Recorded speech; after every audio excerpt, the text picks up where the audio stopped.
할렐루야. 우리 뵙는 분들한테 이렇게 인사드립니다. 예수님은 당신의 좋은 친구가 되십니다. 예수님은 당신의 좋은 친구가 되십니다. 한 번 더 인사해볼까요? 예수님을 소개하는 좋은 친구가 됩시다. 예수님을 소개하는 좋은 친구가 됩시다. 고백대로 될 줄 믿습니다. 오늘 특별히 우리가 남은 땅 선교 주일을 맞이하는데 지난번에 또 모리테나 종족 모임할 때 오셨다 우리 또 집사님께서 또 방문해 주셨습니다. 또 일행하고 같이 오셨는데 우리 환영의 박수로 우리가 어제 3차 캠프를 마무리하고 이렇게 왔죠. 오늘은 그 성령 강림절입니다.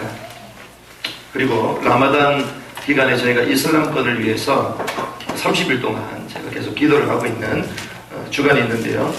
하나님께서 아브라함을 부르셨을 때부터 내가 너로 이 모든 민족 가운데 복이 되게 할 거다 이렇게 말씀하셨죠. 예전 성경을 보면 복의 근원이라고 말씀하셨습니다. 아브라함의 능력이 있었던 게 아니라 아브라함이 좋은 배경이 있었던 게 아니라 갈대아 우르에 있었던 아브라함을 주님 직접 찾아오셨죠. 갈대아 우르는 어떤 곳입니까? 우상 숭배했던 땅입니다. 제약이 만연했던 그 땅, 허물과 죄로 죽었던 우리를 주님 살리셨다 이렇게 말씀하셨듯이 하나님은 당대의 의인 욥을 찾아가신 게 아니라 그 우상 숭배하고 제약이 만연했던 갈대아 우르에 살고 있었던 아브라함을 찾아가신 것입니다. 그때 주님이 말씀하시죠. 내가 지시한 땅으로 가라. 지시한 그 땅이 어떤 땅입니까? 메시아가 오실 가나안 땅, 예수 그리스도를 말하는 거죠. 이것이 구원인 줄 믿습니다. 허물과 죄로 죽었던 우리를 살리시는 하나님의 은혜, 그것을 우리는 복음이라고 말하죠. 그런 가운데 주님은 네게 복이 될 것이다 이러면서 모든 민족이 너로 말미암아 복을 받게 될 것이다. 처음부터 아브라함에게 선교의 미션을 주신 것입니다. 오순절 마가라 불같은 바람같은 역사가 일어났다. 신약시대에 성령께서 처음으로 이 땅에 오셔서 우리에게 역사하시는 그 첫 장면이 오순절 마가다락방입니다. 그런데 오순절 마가다락방 우리는 불같은 바람같은 그래 성령 충만하면 불같은 바람같은 역사가 일어나구나. 치유가 일어나고 기적이 일어나고 우리가 이렇게 생각한단 말이죠. 그런데 오순절 마가다락방은 어떤 현장이었냐. 처음부터 주님 말씀하셨던 아브라함에게 말씀하셨던 모든 민족이 복을 받게 될 것이다. 그 언약을 성취하는 그 자리가 오순절 마가다락방입니다. 둘의 혀같이 갈라지면서 각 사람에게 이 언약이 전달되고 그 사람들이 그 기업으로 흩어지게 되는데요. 그때 모였던 나라 사람들이 몇 나라 사람? 15개 나라 사람. 그들의 언어로, 그들의 또 방언으로, 또 그들의 수준에 맞는 이 성령 충만함, 그 복음이 깨닫기 시작된 거죠. 그래서 모든 민족이 전달되기 시작합니다. 그래서 처음께서 주님 아브라함을 부르실 때부터도 선교를 시작하고 신약시대에 성령시대에 접어들면서도 선교가 시작된 것이죠. 그러는 가운데에 부활하신 주님께서 제자들을 만나시면서 승천하실 때도 주셨던 메시지가 모든 민족에게 가라 이 말씀이 있으십니다. 너희는 가서 모든 민족으로 제자를 삼아라. 오직 성령이 너희에게 마시면 너희가 권능을 받고 예루살렘과 온 유대와 사마리아 땅끝까지 이르러 내 증인이 될 것이다. 처음부터 선교에 대한 땅끝까지 가라 이 말씀을 주신 것이죠. 그래서 저와 여러분들이 이 언약을 붙들고 땅끝까지 가야 될 사명이 있는 줄 믿습니다. 하나님은 땅끝까지 가는 교회를 축복하십니다. 하나님께서 우리 인생 끝을 보고 땅끝을 보고 우리 삶을 이끌어 가신 줄 믿습니다. 여러분들이 이 아브라함이 붙잡았던 언약과 선교의 미션을 붙드는 귀중한 시간 되기를 주님으로 축복합니다.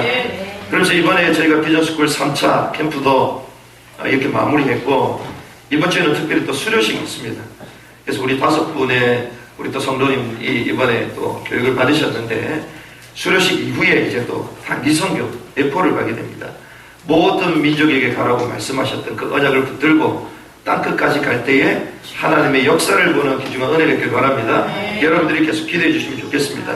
오늘 야유회이기 때문에 제가 역사적인 사명을 띠고 20분 만에 메시지를 마무리할 수 있도록 한번 해보겠습니다.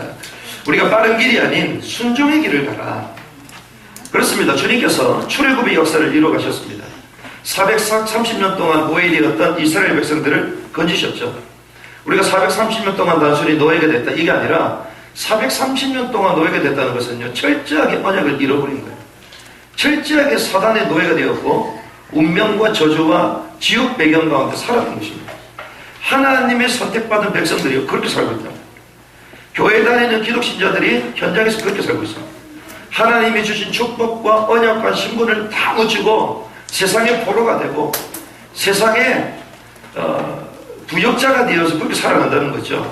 근데 그 기간이 430년이 됐어요.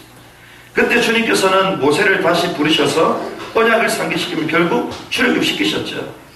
그러니까 하나님께서 10가지 재앙 가운데서도 언약의 피 바르는 유월절의 피 바르는 집들은 재앙이 벗어나게 하시고 결국 출애굽하게 하셨습니다. 여러분들이 언약의 피 그리스도 붙들고 승리하시기 바랍니다. 우리에게 찾아오는 저주와 재앙의 권세 이기는 방법은 노력이 아니에요. 오로지 유월절 어린 양의 피, 예수 그리스도의 피라는 것이죠. 왜 그렇습니까? 그 그리스도는 메시아, 기름 부음 받은 자, 하나님 떠나 하나님 만나는 길 대신 선지자, 제 문제 해결하는 제사장, 사단의 권세를 멸하실 왕, 그분이 예수 그리스도이기 때문에 그 언약의 피를 발라라. 이게 구약의 메시지의 핵심이죠. 그 피를 바를 때에 재앙이 넘어갔습니다. 그래서 출애굽을 했는데요, 급하게 이 저녁 밤에 출애굽을 하고 나서 이제 숫곳에 이르러 시간을 가집니다. 이제 좀 쉬어야 되겠다. 애굽에는 대재앙이 터져서 통곡 소리로 가득 차 있습니다. 이제는 이 빠져나온 이 히브리 민족이 그 수로 따져도 3,400만 명 기본적으로 얼마나 많은 인구가 나왔는지 그 순식간에 막 나온 거죠. 그때 자기는 묵상하게 됩니다. 이 숫곳에 이르러 그 쓰리쓴 무교병을 먹으면서 하나님께서 우리를 구원하셨구나 인도하시게 된 거죠. 그러면 이제는 우리에게 약속하신 가나안 땅으로 가야 됩니다. 가나안 땅으로 가려면 이제는 그래 출애굽했으니까 우리가 빨리 가나안 땅으로 가야 되겠다. 가나안 땅으로 바로 가야 될 거 아닙니까? 가장 빠른 길이 지금 팔레스타인이라고 불리는 그 블레셋 땅으로 가야 되거든요. 그런데 하나님은 블레셋이 아니라 광야로 가야 되십니다. 블레셋 가는 길은 4일이면 충분히 갑니다. 그런데 광야로 가려면요 16일이 걸려요. 4배 이상이 걸린단 말이에요. 그런데 하나님이요 광야로 가요. 블레셋으로 가면 사람들 물어봐서 더 빠른 길로 갈 수도 있겠죠. 거기 있는 사람들 도움도 받을 수 있을 겁니다. 그리고 두려움이 없을 겁니다. 그런데 이 광야길은 사람이 없어요. 사막입니다. 그 말은 무엇입니까? 사람을 의지하지 않고 하나님만 바라고 남들이 가지 않는 그 땅으로 가라. 왜? 하나님의 구름 기둥과 불 기둥이 거기서는 있기 때문에 거기서 가라는 거죠. 블레셋 길로 가면 빨리 갈 수 있을 것 같지만 결국 호전적인 그 민족, 블레셋 민족이 이스라엘 민족을 가만두지 않을 거예요. 그래서 다시 전쟁에 휩쓸 수 있기 때문에 주님께서 보호하신 것이었죠. 그래서 광야길로 가라고 하십니다. 그래서 우리는 때로는 빠른 길이 아니라 순종의 길로 가야 되는 거죠. 우리가 머리로 생각했을 때 이게 첩경이다, 지름길이다 아닙니다. 주님은요 빠르기가 아니라 광야, 그리고 순종하기 원하시는 것이죠. 그때 주님은 광야에서 구름 기둥, 불 기둥으로 저들을 인도하고 쭉 가고 계시는 겁니다. 그런 가운데 오늘 첫 번째 홍해 바닷가 바알스본에 진을 치기 시작합니다. 그런데 생각해 보십시오. 바다가 바로 앞에 있는데 진을 친다. 이거는요 병법 중에서도요 가장 금기해야 되는 진입니다. 적들이 몰려오고 있습니다. 그럼 숨어야 되잖아요. 그런데 바로 앞에는 바다란 말이죠. 그런데 이 바다를 등을 지고 서 있는다? 이건 죽겠다는 거예요. 그래서 병법 중에 최악의 병법 중에 하나예요. 그런데 주님이 그렇게 하라고 말씀하셨습니다. 앞에는 바다요, 양옆에는 산이요, 뒤에는 사막입니다. 산이 있는데 가운데 있으면 이거는 또 두 번째 최악 수거든요. 왜? 가운데 우리가 몰렸을 때 산에서 화공법으로 이 활을 썰고 불과 돌멩이를 내리면 전부 다 몰살당한단 말이죠. 그런데 이런 상황이었습니다. 최악의 전술 진영을 펼쳤죠. 그런데 이 하나님께서요 왜 갑자기 그렇게 진로를 변경시켜서 이 홍해 앞으로 가라 말씀하셨냐? 사실은 이 바로 왕을 애굽의 군대를 잡아들이려는 유인책이었죠. 그리고 거기서 사람의 생각을 초월하고 그리고 사람의 힘으로 할 수 없는 대이적을 보여주시기 위하여 그쪽으로 가라고 하신 것입니다. 그래서 거기서 믿음을 회복하도록 그리고 원수를 심판하도록 그리고 결국 모든 민족에게 여호와 하나님께서 이 역사를 이루었다라는 열방의 소문이 나도록 이걸 우리가 딱 세 가지로 말할 수 있잖아요. 믿음을 회복한다. 무엇입니까? 신분을 회복한다. 신분. 그렇죠. 원수를 심판한다. 무엇입니까? 권세를 말하는 것입니다. 그러니까 예수 믿는 사람은요 신분과 권세를 회복해야 되는 거예요. 아멘. 할렐루야. 아멘. 여러분 하나님의 자녀인 줄 믿습니다. 아멘. 그리고 이 자녀에게는 권세를 주신다고 말씀하셨잖아요. 아멘. 권세를 누리는 것이죠. 근데 마지막 무엇입니까? 열방의 소문이 나도록 결국 전도와 선교라는 거죠. 이 세 가지를 회복하도록 주님께서 그들을 부르신 것입니다. 그런데 그 얘기를 듣고 바로가요 막 추격하기 시작합니다. 5절에 보니까 이 바로와 그 신하들이요 마음이 변했습니다. 급히 변했어요. 왜 갑자기 변했냐? 회개치 않는 가증스러운 자의 변덕스러운 마음은요 날마다 변합니다. 가인이 하나님께 예배드렸는데 주님 받지 않았을 때 가인이 어땠습니까? 마음이 변했다. 마음이 변했어요. 마음이 변했다 이 말은 떨어지다. 내 피림을 우리는 떨어지다. 나팔 거기서 나왔거든요. 그 말은 떨어지다. 성경에서 떨어지다 뭐라고 얘기합니까? 하늘에서 떨어진 존재가 있다. 마귀 사단을 말하는 거예요. 그러면 이 바로의 마음이 갑자기 변했다. 이 마음이 변심했다. 떨어졌다. 그 마음이요 사단에게 딱 잡혀있는 거예요. 바로가 그렇습니다. 우리가 출애굽기를 보면서요 단순히 이런 일이 있었다 이게 아닙니다. 영적으로 정확히 봐야 됩니다. 애굽은 어떻습니까? 애굽은요 세상을 말하는 거예요. 바로는 누굴 말합니까? 사단을 말하는 것입니다. 거기서 노예로 있는 이스라엘 백성 누구십니까? 신자들을 말하는 거니까요. 우리가 언약을 놓치는 순간 세상과 사단의 노예가 된다 이 말입니다. 하나님의 백성들이 복음을 놓치는 순간 세상에 사단의 종되어 버린다 이것이죠. 이 바로의 마음이요 사단이요 이 히브리 민족을 잡아들이고자 하는 이 마음으로 다시 또 변하게 된 것입니다. 그래서 선별된 병거 600대가 쫓아오기 시작하는데 이틀 만에 따라잡았어요. 이 출애굽의 여정을 보면 이 홍해를 건너고 이게 우리가 아비 버리니까 한 6일 일주일 만에 딱 건너거든요. 이 마지막 딱 남아있는 그때 이 소식을 듣고 4일차 때 소식을 듣고 이틀 만에 딱 잡아옵니다. 그렇게 빨리 온 거죠. 그런데 이것은 여호와께서 영광을 받으시는 섭리가 숨어있는 것이죠. 그래서 오늘 우리가 4절에 이렇게 읽었습니다. 우리 같이 한번 한 목소리 한번 읽어볼까요? 시작. 내가 바로의 마음을 완악하게 한즉 바로가 그들의 뒤를 따르리니 내가 그와 그의 온 민족을 아니하여 영광을 얻어 외국 사람들이 나를 여호와인 줄 알게 하리라 하시매 무리가 그대로 일어나리라. 아멘.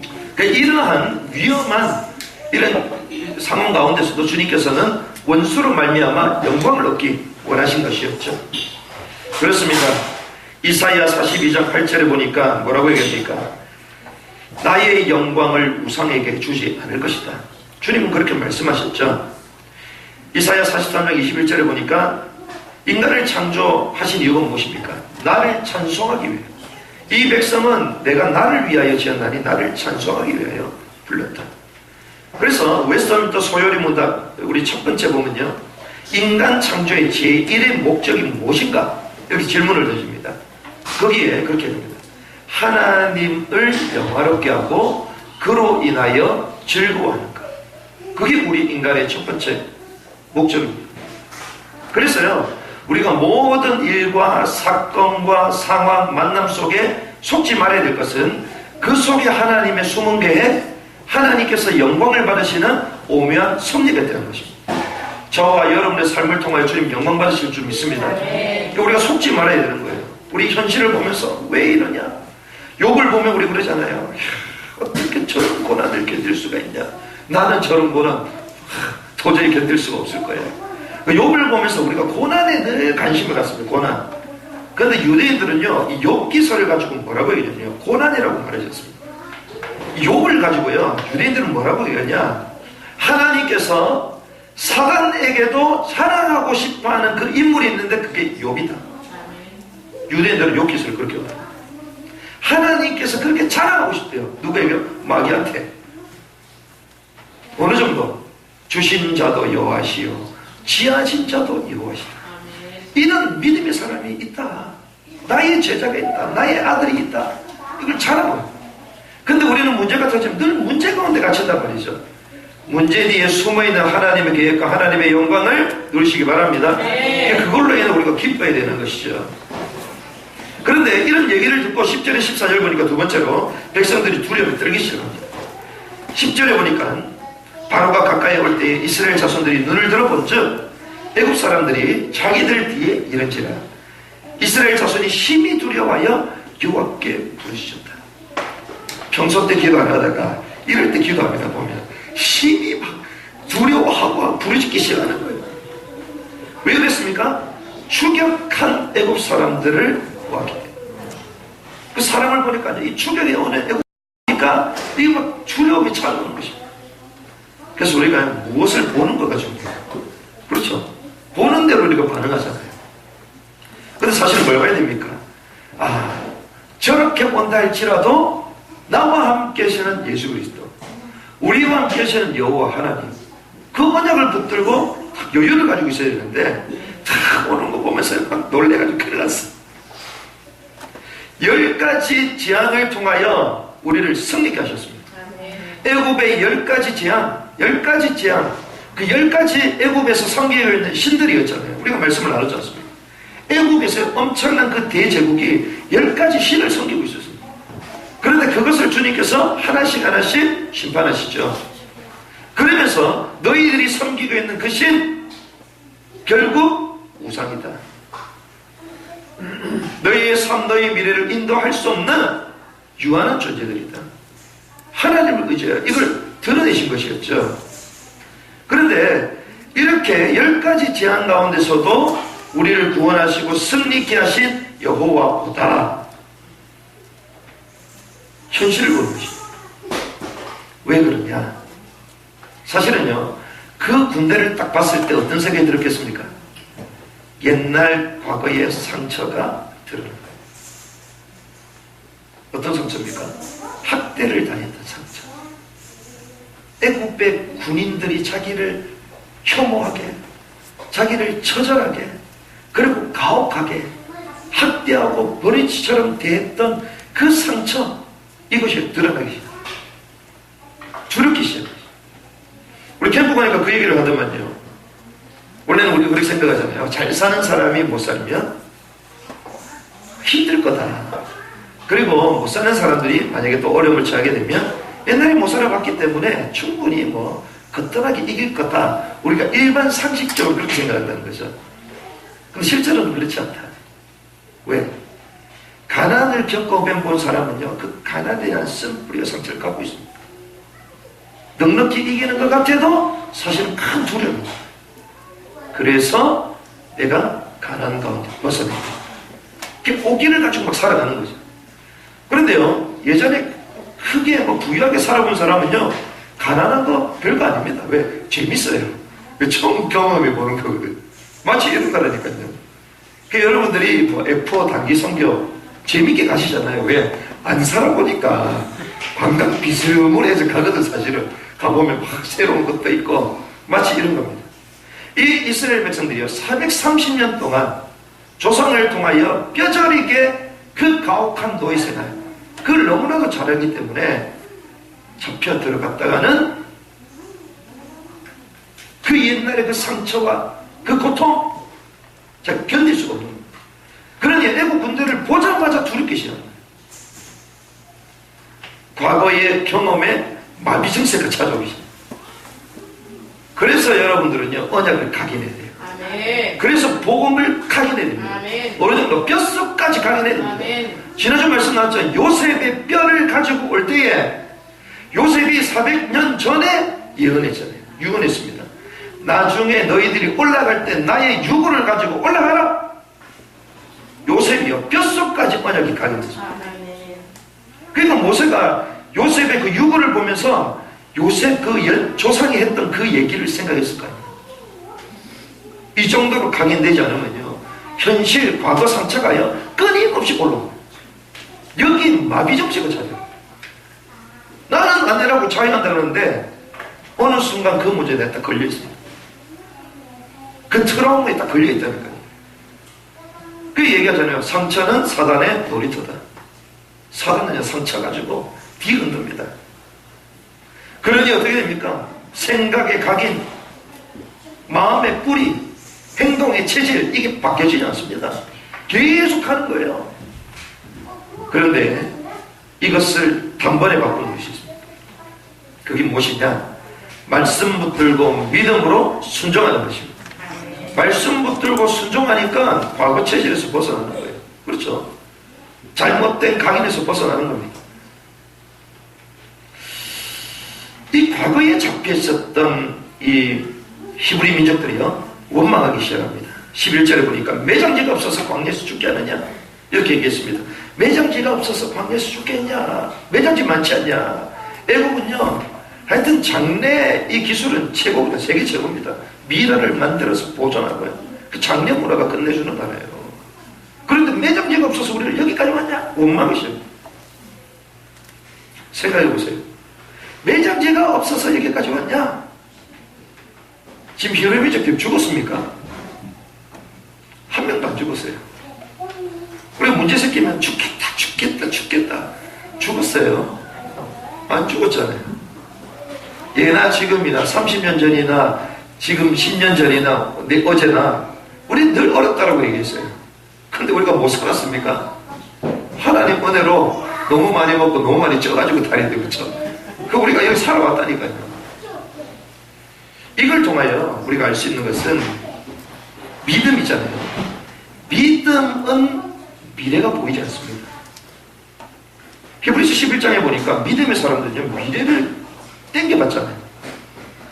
그런데 이 불신앙하는 사람은요, 미래가 보이지 않습니다.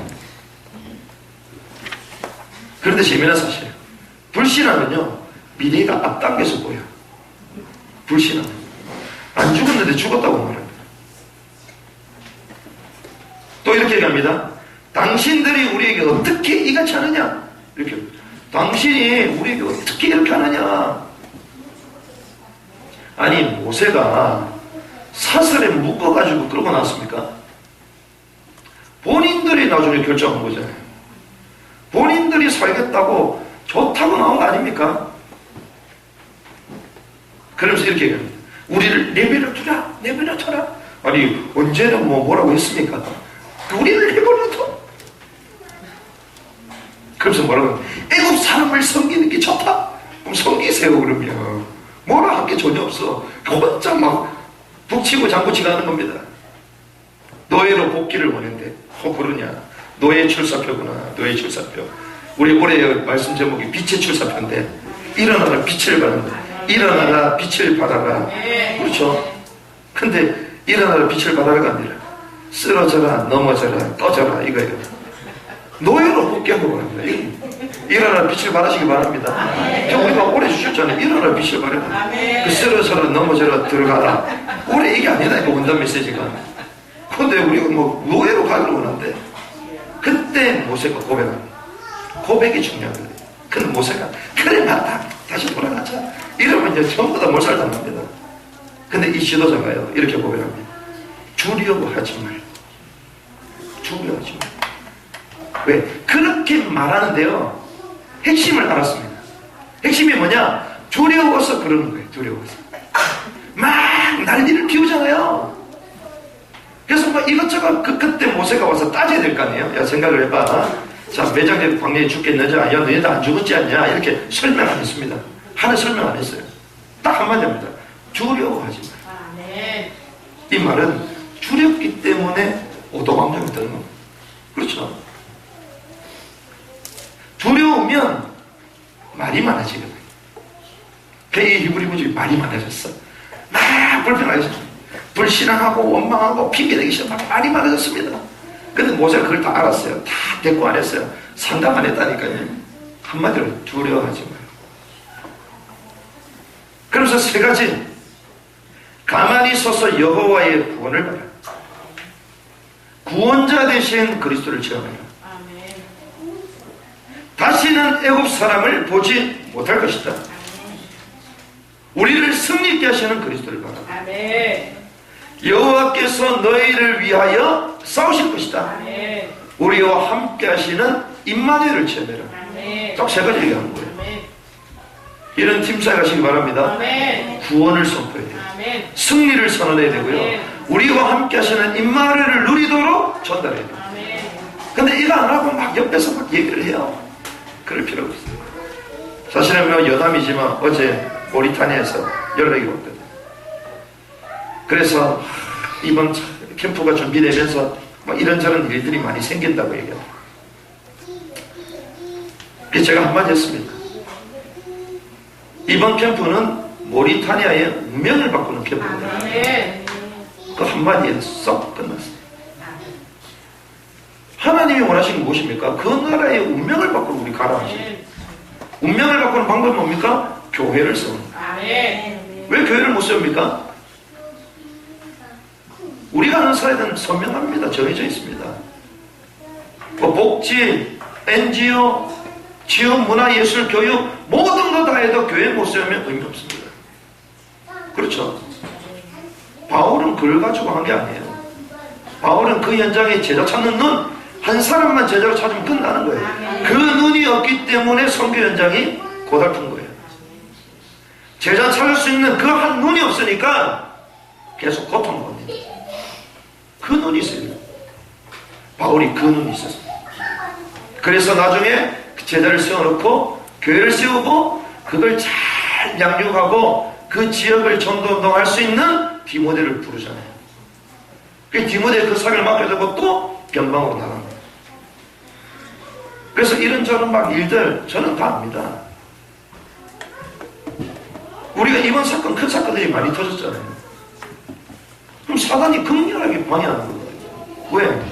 우리는 가진 게 없고 배경도 없고 능력도 없고 수준도 낮고 밖에 드러내려 드러낼 수 전혀 없습니다. 하다못해 교회 간판도 없어. 간판이 어디 있어요? 그것도 지하 2층이라. 나중에 봤더니 그 재발 본부장님이 듣기가 지하 2층에 살았다더라고요. 그 위로가 됐습니다. 지하 2층에 계시고.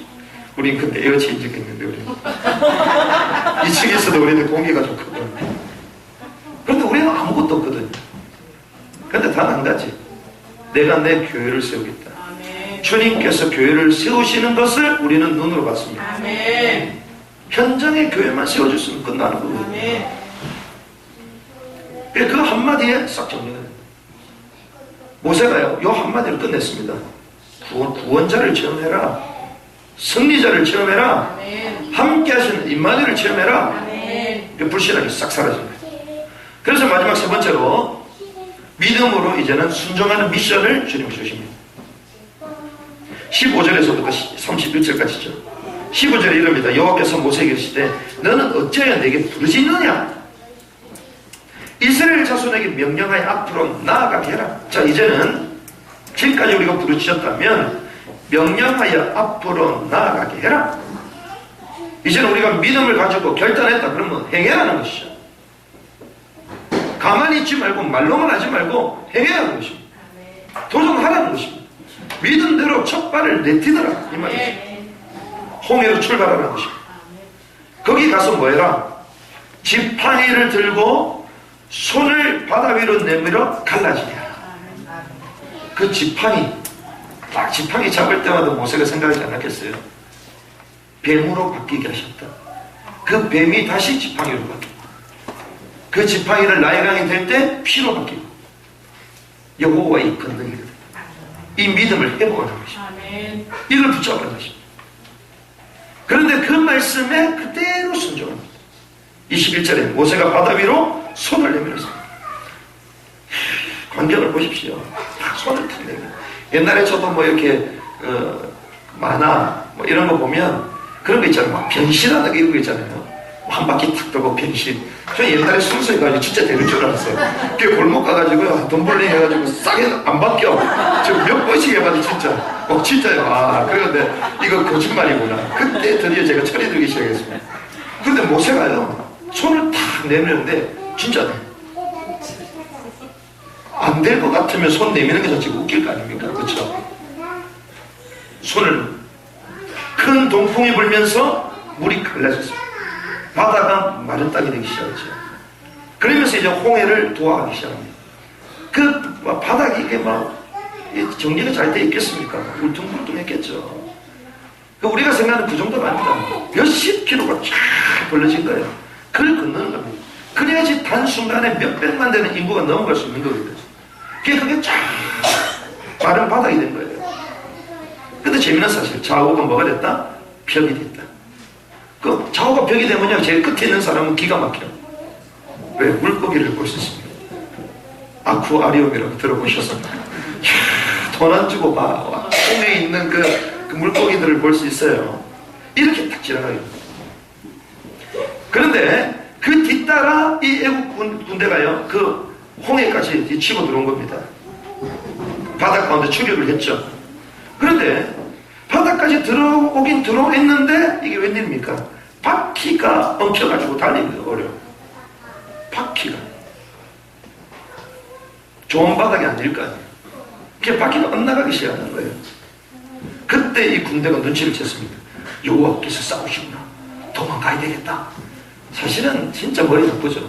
브레이크를 밟으려면 빨리 밟아야 됩니다. 그렇죠? 아니 생각해 보세요. 홍해를 본인이 지금 가고 있어. 이해도 안 될 거 아닙니까? 그럼 빨리 눈치를 채야죠. 이건 뭔가 이상하다, 수상하다. 들어가지 말았어요. 근데 거기까지 들어가 버렸어. 그래서 이 지하도요, 지하의 가속 페달 속 밟으면요, 브레이크가 안 돼. 막 자기 동기를 가지고 가는데요, 결국 거기까지 들어가 버렸어. 결국 어떻게 됩니까? 수장됩니다. 바로의 군대를 다 덮으니 하나도 남지 아니했다. 수장된 것이죠. 그때 비로소 30절 31절에 보니까 여호와와 그의 종 모세를 이스라엘 백성들이 믿었다. 이스라엘 백성들에게 있었던 마지막 불신앙, 지도자에 대한 불신앙, 사람에 대한 불신앙, 마지막에 뽑아내버렸어요. 왜 뽑아냅니까? 그거 뽑지 않으면 안 되거든요. 왜? 나중에 광야로 들어가고 하나님의 그 위대한 하나님 나라의 왕국을 세울 때에 질서를 놓쳐버려요. 권위를 놓쳐버려요. 아무것도 못하고. 그래서 하나님은요, 마지막 남아있는 불신앙, 하나님에 대한 불신앙, 지도자에 대한 불신앙을 뽑아내십니다. 말씀을 정리하겠습니다. 우리가요, 오늘 본문에 보면 이 배수의 진을 쳤죠. 사실은 진퇴양난입니다. 앞으로 갈 수도 없고 뒤로 갈 수도 없고 옆으로 도망칠 수 없는 진퇴양난입니다. 우리 삶 가운데 이 딜레마와 같은 진퇴양난과 같은 이런 상황들이 날마다 우리 찾아오잖아요. 그럴 때 우리 속에 있는 잘못된 각인들이 드러나기 시작합니다. 우리 잘못된 체질들이 드러나기 시작합니다. 그래서 결국 원래대로 가려고. 그럴 때 우리는 어떻게 됩니까? 믿음의 배수진을 채워요. 그렇죠. 일사가고 사생결단. 더 이상 돌아갈 수 없다.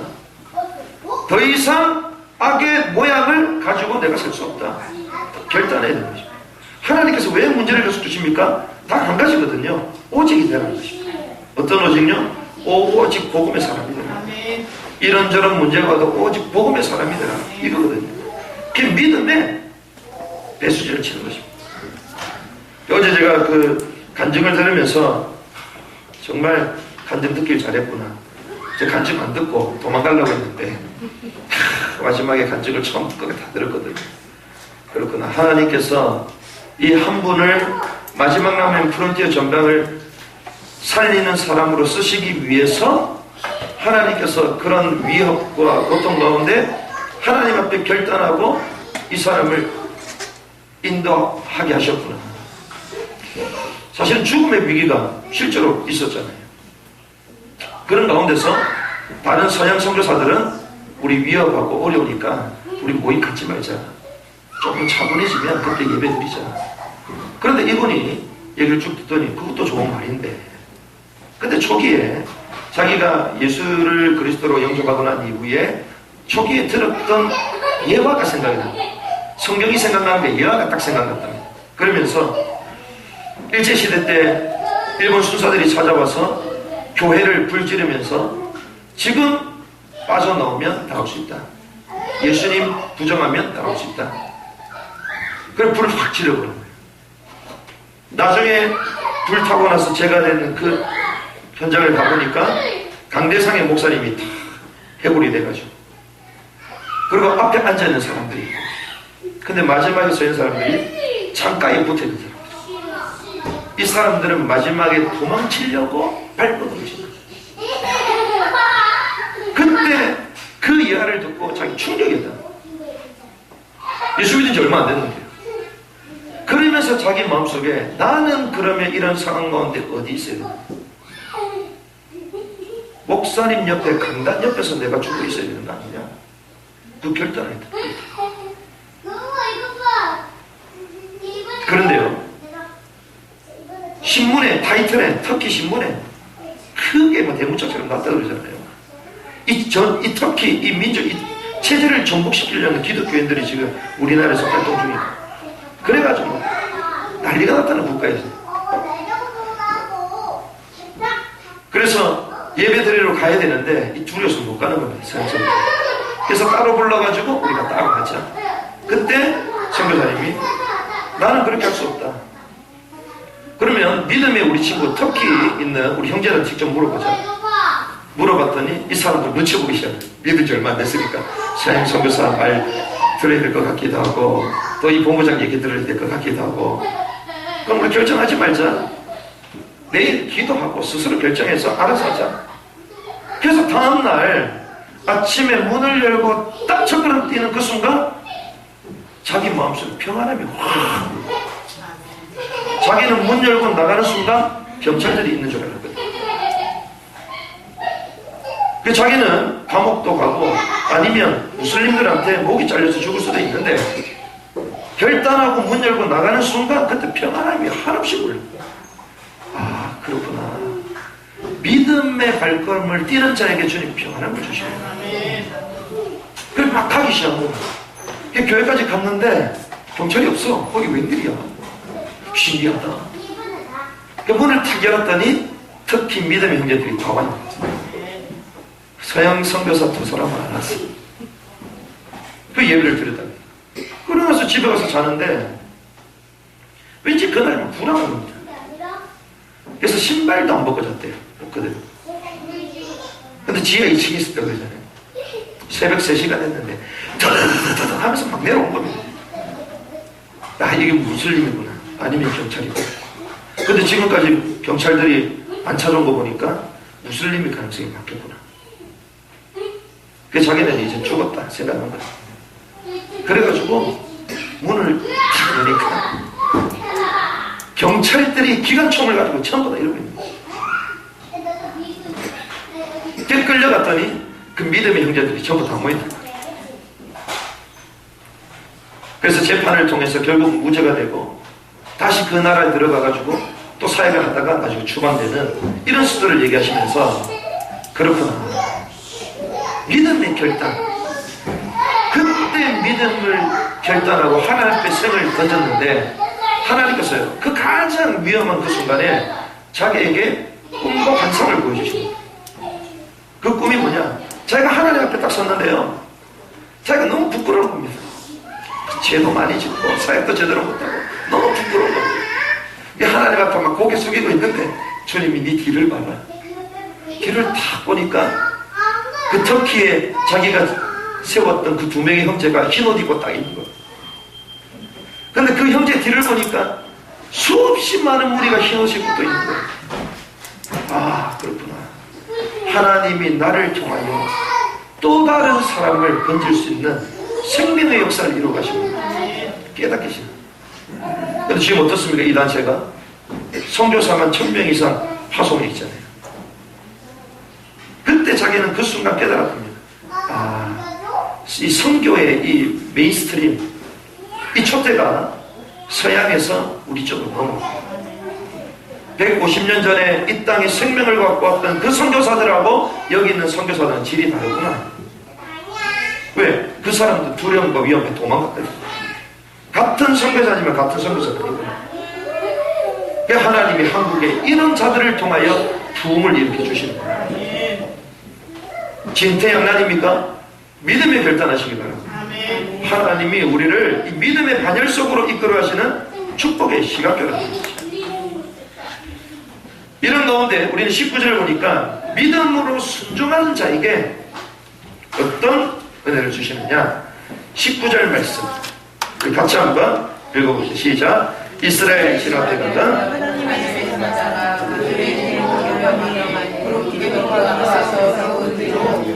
그렇습니다. 이스라엘 진 앞에 갔던 하나님의 사자. 여기는 사실 천사가 아니라 예수 그리스도를 상징하죠.